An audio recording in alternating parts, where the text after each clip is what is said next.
Kontroversi keaslian ijazah Presiden Joko Widodo. Jokowi tak hanya memicu perdebatan publik, tetapi juga membuka spekulasi tentang adanya pihak-pihak yang memainkan isu ini untuk kepentingan tertentu. Dalam analisis tajam ini, kita telisik siapa saja yang berpotensi mengambil keuntungan dari polemik yang tak kunjung usai ini. Salah satu pihak yang kerap disebut-sebut adalah kelompok oposisi politik atau pendukungnya. Meski Jokowi telah lengser dari kekuasaan pada Oktober tahun 2024, pengaruhnya di panggung politik nasional tetap signifikan, terutama melalui dukungannya pada pemerintahan baru. Narasi ijazah palsu bisa menjadi senjata untuk terus mendiskreditkan Jokowi dan melemahkan legitimasi politiknya, termasuk para sekutunya di pemerintahan saat ini. Beberapa pengamat politik menilai bahwa isu ini sengaja dipelihara oleh pihak-pihak yang ingin menjaga polarisasi. Ini bukan soal ijazah lagi, tapi soal narasi untuk menyerang kubu tertentu. Buzzer politik atau kelompok anti-Jokowi jelas diuntungkan karena bisa menjaga basis pendukung mereka tetap panas. Aktivitas di X menunjukkan pola serupa. Akun-akun tertentu dengan jumlah pengikut besar rutin mengamplifikasi tuduhan tanpa bukti kuat yang penting bisa memancing emosi publik. Keuntungan bagi kelompok ini bukan hanya politik, tetapi juga finansial.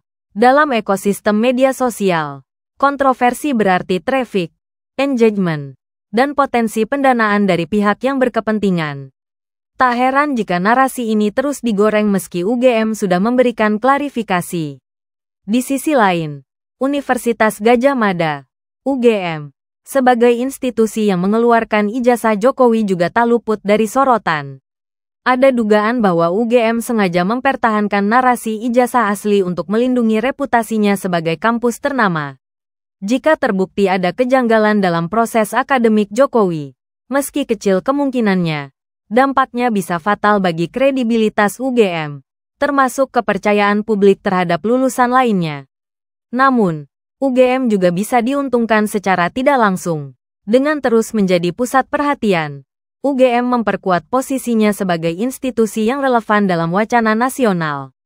Mereka jadi terlihat tegas membela alumni, meski itu berarti harus berhadapan dengan publik yang skeptis, kata seorang akademisi yang enggan disebut namanya. Jokowi sendiri tampaknya menjadi pihak yang paling dirugikan di permukaan.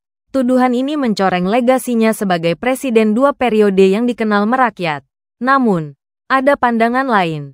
Dengan membiarkan isu ini hidup, Jokowi dan pendukungnya bisa memosisikan diri sebagai korban fitnah, menggalang simpati dari basis pendukungnya yang masih solid.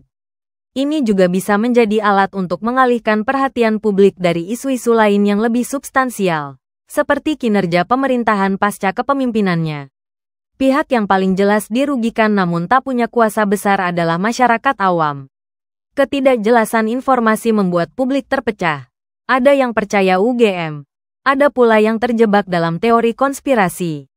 Dalam hal ini, pihak yang diuntungkan adalah mereka yang hidup dari polarisasi, mulai dari politikus, buzzer, hingga konten kreator yang memanfaatkan isu ini untuk menarik perhatian. Dari jejak digital di X dan pemberitaan, terlihat ada pola terorganisir dalam penyebaran narasi ijazah palsu. Akun-akun anonim atau yang terkait dengan kubu anti-Jokowi kerap menjadi sumber awal tuduhan, diikuti amplifikasi oleh figur publik tertentu. Namun, tanpa bukti konkret seperti dokumen atau pengakuan resmi, sulit menunjuk pihak spesifik secara pasti. Yang jelas, permainan ini melibatkan aktor yang paham cara memanfaatkan emosi publik dan celah informasi. Polemik ijazah Jokowi bukan sekadar soal kebenaran akademik, melainkan panggung politik dan kepentingan. Oposisi atau buzzer anti-Jokowi diuntungkan dengan narasi diskreditasi. UGM mendapat sorotan sekaligus tekanan reputasi. Sementara Jokowi dan pendukungnya bisa memainkan kartu korban. Di tengah semua itu, masyarakat menjadi pion yang terombang-ambing antara fakta dan manipulasi. Hingga ada bukti baru yang tak terbantahkan. Pertanyaan siapa yang bermain tetap akan menggantung dan pihak yang diuntungkan adalah mereka yang paling pandai memanfaatkan kekacauan ini.